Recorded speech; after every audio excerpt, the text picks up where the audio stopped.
Hello दोस्तों, जय श्री कृष्ण, राधे राधे। श्रावण मास महत्व अध्याय 7 और 8। ईश्वर ने कहा, हे सनत कुमार, अब उत्तम मंगलवार का व्रत कहूँगा, जिसके करने से वैधव्य का नाश होता है। विवाह उत्तरों 5 साल तक इस व्रत को करें। इसका नाम मंगला गौरी व्रत है। यह पाप को नष्ट करने वाला है। विवाह के अनंतर पहले श्रावण शुक्ल पक्ष के पहले मंगलवार के दिन इस व्रत का शुभ आरंभ करें। पुष्प मंडप निर्माण कर उसे कदली स्तंभ से सुशोभित करें। नाना तरह के फूलों तथा रेशमी कपड़ों से विभूषित कर उसमें देवी की प्रतिमा स्थापित करें। यथाशक्ति उस प्रतिमा का अर्चन करें। उस प्रतिमा में मंगला गौरी का 16 उपचारों से 16 दुर्वा दलों और 16 चिरचिरा दलों से 16 चावल तथा 16 चने की दाल से अर्चना करें। 16 बत्तियों का एक दीपक हो या 16 दीप जलाकर भक्ति द्वारा दही तथा चावल का नैवेद्य समर्पण करें। देवी के नज़दीक सिल लोरा रखें। इस प्रकार 5 साल तक व्रत करें। फिर उद्यापन कर माता को वायन दें। वायन का प्रकार सुने। मंगला गौरी की एक सोने की प्रतिमा या आधे पल या आधे के आधे पल या यथाशक्ति सोने की प्रतिमा बनवावें। शक्ति अनुसार सोने या चांदी आदि से निर्मित घड़े को चावल से भरें। उस घड़े से ऊपर पहनने के कपड़े या चोली रखें। उसके ऊपर मंगला गौरी की प्रतिमा रखें। देवी के नज़दीक सील लोरा रखें। इस प्रकार माता के लिए वायन कर दें। हे विप्र, इस प्रकार व्रत करने मात्र से 7 जन्म तक सौभाग्य रहता है। पुत्र पौत्र संपत्ति आदि युक्त हो वह क्रिया करती है। सनत कुमार ने ईश्वर से पूछा, हे शंभो, इस व्रत को पहले किसने किया? किसको इस व्रत को करने का क्या फल हुआ? ईश्वर ने कहा, हे विप्र, पूर्व काल में कुरु देश में श्रुति कीर्ति नाम वाला शास्त्र ज्ञाता कीर्तिमान तथा शत्रु रहित राजा था। वह 64 कलाओं का जानकार, धनुर्विद्या विशारद था। पुत्र सुख को छोड़कर उस राजा को सब आनंद था। संतान के लिए राजा बहुत चिंताकुल हो गया। जप तथा ध्यान पूर्वक से देवी की आराधना की और उसके तप से देवी प्रसन्न होकर उससे बोले, हे पुत्र, वर मांगो। श्रुति देवी ने कहा, हे देवी, आप यदि राजी हो तो शोभन पुत्र दो। हे देवी, आपके कृपा रूप प्रसाद से किसी अन्य चीज की कमी न है। राजा की ऐसी वाणी की सुनकर मंद मंद हंसती हुई देवी ने कहा, हे राजन, तुम दुर्लभ वस्तु की याचना मांगते हो, लेकिन कृपा कर तुमको पुत्र दूंगी। हे राजेंद्र, सुनो, पुत्र अत्यंत गुणी होगा, पर 16 साल से अधिक नहीं जीवेगा। यदि सुंदरता तथा विद्याहीन पुत्र होगा तो वह पुत्र बहुत समय तक जीवित रहेगा। देवी की वाणी सुनकर राजा चिंता करने लगा। उसने अपनी भार्या से विचार कर गुण वशिष्ठ संपूर्ण लक्षण युक्त 16 साल तक की आयु वाला पुत्र मांगा। देवी ने उस समय भक्त राजा को आज्ञा दी कि हे नूपनंदन, मेरे दरवाजे पर आम का पेड़ है। मेरी आज्ञा से उस आम के एक पेड़ को खाने दो। उसके खाने से उसी समय रानी निसंदेह गर्भ धारण करेगी। राजा ने प्रसन्न होकर देवी की आज्ञा अनुसार अपनी पत्नी को आम्रफल दिया। उसके खाने से पत्नी ने गर्भ धारण किया। उससे 10वें महीने में देवतुल्य पुत्र पैदा हुआ। हर सुख से संपन्न राजा ने उस पुत्र का जात कर्म आदि संस्कार कर दिया और शिव स्मरण करते हुए ने उसका चिरायु नाम रखा। जिस समय उसे पिता 16वां साल प्रारंभ हुआ, उसी दिन से सपनिक राजा को चिंता लगने लगी। राजा ने विचार किया, यह पुत्र बड़े ही कष्ट से प्राप्त हुआ है। अपने समक्ष इसकी दुख मृत्यु कैसे देखूंगा? अतः राजा ने पुत्र के मामा के साथ उसे काशी भेजने का प्रबंध किया। यशस्विनी राजपत्नी ने अपने भारता से कहा, तुम कपाटिक वेश धारण कर इस लड़के को काशी ले जाओ। मैंने पूर्व में पुत्री प्राप्ति के लिए निर्मित भगवान मृत्युंजय की विनती की थी। हे विश्वेश, पुत्र को इसी समय ले जाओ। इसकी यत्न से रक्षा करना। वह अपनी बहन की वाणी सुनकर भांजे को साथ लेकर काशी गया। रास्ते में जाते हुए कई दिन बाद आनंद नगर पहुँचे। वहाँ संपूर्ण समृद्धि से युक्त वीरसेन नाम का राजा था।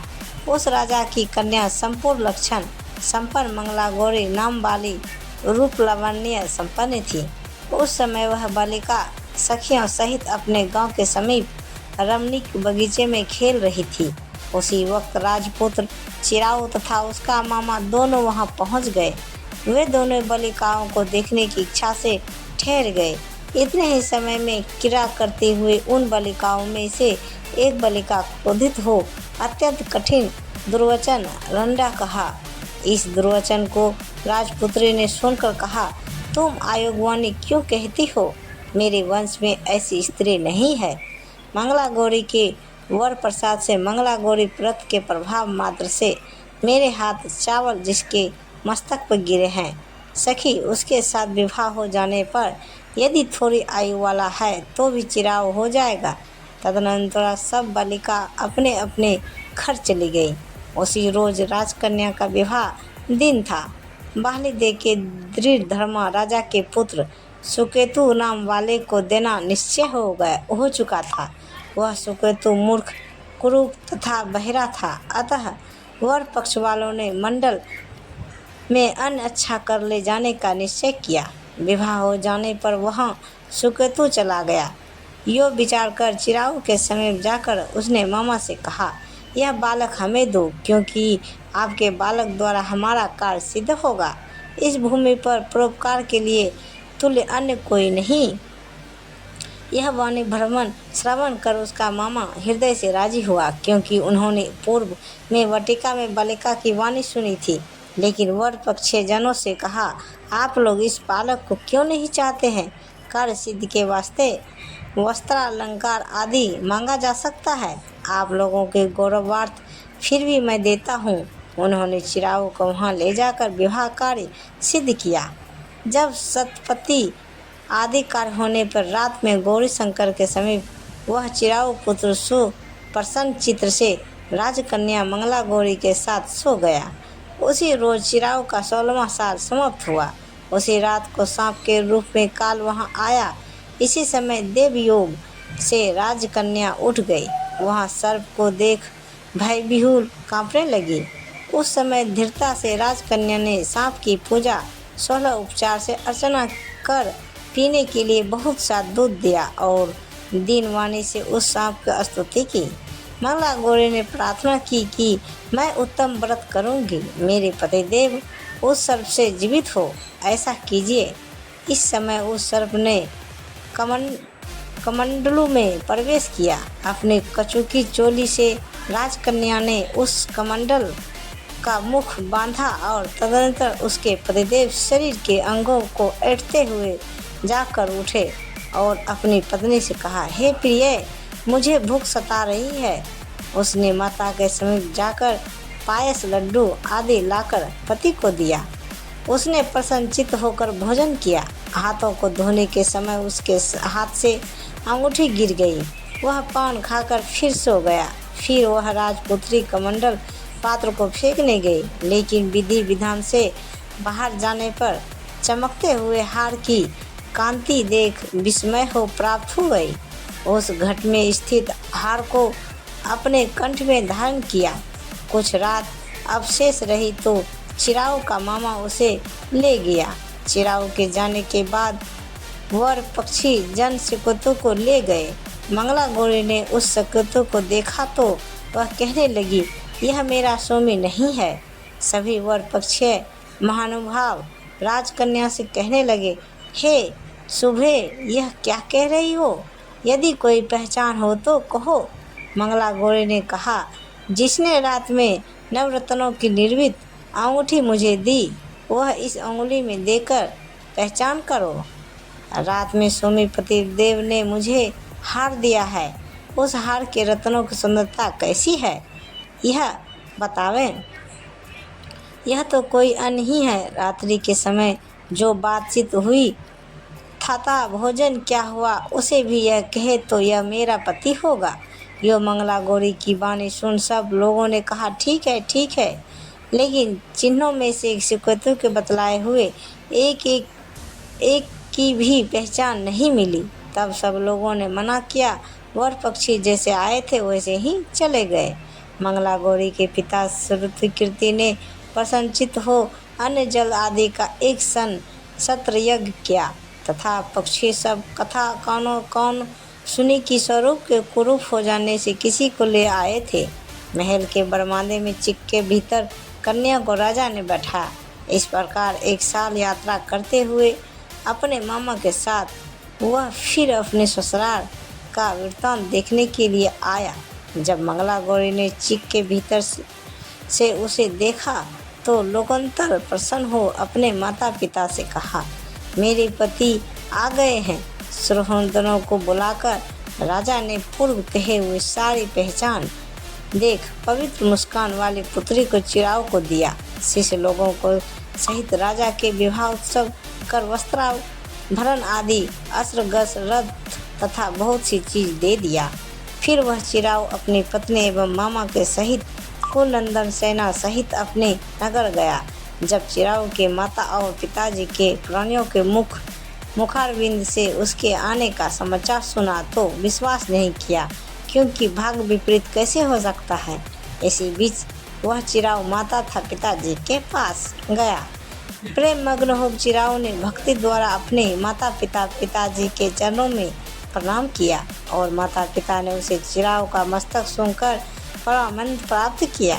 मंगला गौरी पुत्र वधू ने भी सास और ससुर को प्रणाम किया। पुत्र वधुओं को सास ने अपनी गोदी में बैठाकर सब बात पूछी। हे महामुने मंगला गौरी, पुत्र वधू ने श्रेष्ठ व्रत महत्व और जो कुछ इतिहास था सब कहा। शिव सनत कुमार से कहते हैं कि हे सनत कुमार, इस मंगला गौरी व्रत को आपसे कहा है, इसे जो सुनेगा या कीर्तन करेगा उसके सभी मनोरथ सिद्ध होगा। इस प्रकार सावन मास का 7वां अध्याय समाप्त हुआ। तो सावन मास महत्व अध्याय 8 सुनाते हैं। तब तक कमेंट बॉक्स में लिखें हर हर महादेव। तो 8वां अध्याय सुनाते हैं। संत कुमार ने कहा, अब मैं आपसे पाप को नाश करने वाले बुध तथा बृहस्पति व्रत को कहूँगा, जिससे श्राद्ध के साथ करके प्राणी उत्तम सिद्धि प्राप्त करता है। ब्रह्मा ने इंद्र को ब्रह्मांड के राज शासन पर अभिषेक किया। किसी काल में चंद्रमा ने श्री बृहस्पति की तारा नाम वाली पत्नी को देखा। वह रूप यौवन संपन्न लवण्य मध्य गर्वित देख उसके रूप पर मोहित हो गया, कामबान के वश में हो गया। अपने घर में रख चंद्रमा ने गुरु पत्नी को बल से उपभोग किया। इस प्रकार बहुत काल बीत जाने पर उसके एक पुत्र हुआ। वह विद्वान रूपशाली सर्व लक्षणों से युक्त बुध नाम से प्रसिद्ध था। बृहस्पति अपनी स्त्री को खोजते हुए चंद्रमा के घर गए। चंद्रमा से कहा, मेरी पत्नी दे दो। गुरु की स्त्री के साथ तुमने कैसे गमन किया? गुरु तल पाप से तेरा कैसे छुटकारा होगा? इस बड़े पाप के संयोग में तुम्हारी कैसे बुद्धि हुई? तेरी इस प्रिया तथा अपनी गुरु की स्त्री को मुझे चुपचाप दे दो। यदि ऐसा ना करोगे तो इंद्र सभा में तेरे इस पाप को कहूँगा। बृहस्पति के यो कहने पर भी कलंकित चंद्रमा ने गुरु पत्नी तारा को नहीं लौटाया। तो देव सभा में जाकर बृहस्पति ने इस बात को कहा कि मेरी पत्नी को चंद्रमा ने ग्रहण कर लिया है और वह मांगने पर भी मेरी पत्नी नहीं देता। हे इंद्र, आप देवराज हैं, आप मेरी पत्नी को चंद्रमा से दिला दें, अन्यथा चंद्रमा कृत पाप आपको होगा। इसमें संशय नहीं, क्योंकि राज्य का पाप शास्त्र के निर्णय से राजा को ही भोगना पड़ता है। दुर्बल का बल राजा है, यह पुराण में कहा गया है। गुरु की वार्ता सुनकर इंद्र ने चंद्रमा को बुलाया। क्रोध से अज्ञान दी कि हे चंद्र, गुरु बृहस्पति की पत्नी को दे दो। अन्य की पत्नी के साथ गमन करना पाप कहा गया है। गुरु पत्नी से गमन हो महापाप है। अतः हे चंद्र, गुरु के भार्या को बिना विचार ही लौटा दो। इंद्र की वाणी को सुन निशापति ने कहा, आपके आज्ञा से भार्या को देता हूँ, पर पुत्र को ना दूंगा। यह मेरे से उत्पन्न है, मेरे वैभव से संपन्न है। इस बात पर बृहस्पति ने कहा कि यह पुत्र मेरे से उत्पन्न है। इसमें देवता गण को संशय उत्पन्न हो गया। देवताओं ने यह विचार, किसके शरीर से पुत्र पैदा है? इस वार्ता को माता जानती है। देवताओं ने बृहस्पति की पत्नी तारा से पूछा, किसके द्वारा गर्भ है? हे कल्याणी, सत्य कहना, तुम मिथ्या वाणी मत कहना। लज्जा से संपन्न तारा ने कहा, चंद्र का और बृहस्पति का क्षत्रज पुत्र है। आप लोग जिसे सुयोग जाने उसे दे। ऐसी वाणी सुन देवताओं ने शास्त्र से विचार कर उस बुध लड़के को चंद्रमा को दिया। इससे गुरु को खीन देख देवों ने दोनों को वर दिया। चंद्रमा से कहा कि हे चंद्र, तुम घर जाओ, यह पुत्र तुम्हारा है। चंद्रमा तथा बृहस्पति पुत्र यह ग्रह होगा। हे सुराचार्य, और भी शुभ बात को ग्रहण करो। जो मेधावी दोनों को मिलकर एक साथ व्रत करेगा उसे सब सिद्धि होगी, यह सत्य है। शंकर के प्रिय श्रावण महीने के प्राप्त होने पर बुध और गुरुवार के दिन जो अर्चना करता है वह दीर्घायु और तथा संपूर्ण गुणों से युक्त पुत्र प्राप्त होता है। जो प्राणी खजाने में मूर्ति लिखकर यदि अर्चना करेगा तो उसके खजाने की अभिवृद्धि होगी तथा उसका क्षय नहीं होगा। पाकशाला में लिखकर अर्चना करने से पाक वृद्धि और देव नगर में लिखकर अर्चना करने से देव की दया होती है। शयन गृह में लिखकर अर्चना करने से स्त्री का वियोग कभी नहीं होता है। धान्य गृह में लिखकर अर्चना करने से धान्य की वृद्धि हो जाती है। इस तरह तत्स्थान में उसका फल होता है। 7 साल व्रत करके उद्यापन करें। सोने की प्रतिमा का निर्माण विधि द्वारा अर्चन करें। 16 उपचार द्वारा विसर्जन कर होम करें। तिल, घी तथा खीर प्रज्वलित अग्नि में दें। चिरचिरा तथा पीपल के समिधा से होम कर पूर्णाहुति कर मामा तथा भांजे को अच्छा भोजन कराकर अन्य ब्राह्मणों को भोजन कराएं और स्वयं भी भोजन करें। इस प्रकार 7 साल तक व्रत करने वाला व्रती सब इच्छाओं को प्राप्त कर लेता है।